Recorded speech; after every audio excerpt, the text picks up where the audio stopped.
Research shows that firearm purchaser licensing laws save lives. So why do only 13 states and Washington, D.C. have these on the books? My name is Alex McCourt, and I'm an assistant professor with the Johns Hopkins Center for Gun Violence Solutions. Firearm purchaser licensing is also known as permit to purchase. It's a policy that requires someone to get a license before buying a gun. Data has shown that firearm purchaser licensing laws are associated with reductions in multiple forms of gun violence. For example, a study of Connecticut found reductions in firearm homicide and firearm suicide associated with Connecticut's law. These laws have saved countless lives. But for these laws to work, they need to be written and implemented correctly. We just released a model policy guide laying out how an effective firearm purchaser licensing law works. Here's an overview. First, we describe the license application process.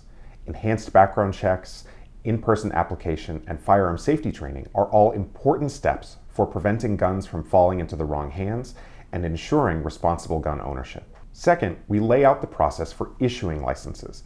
Like driver's licenses, these should have a uniform appearance so that firearm sellers and law enforcement can tell the difference between a real license and a fake. And they should need to be renewed at least every 5 years. Third, we encourage states to develop a clear approval and denial protocol. States should not issue a license until the required background check is complete. And if someone's application is denied, they should get to know why and have an opportunity for appeal. And finally, we describe how states should think about accountability for violations of firearm purchaser licensing laws and what data they should be collecting. States should collect firearm purchaser licensing data to make it easier to evaluate the uptake and impact of the law. The data show that these recommendations can help prevent gun violence and save lives. Learn more about firearm purchaser licensing and read the full model policy guide at the link in our bio.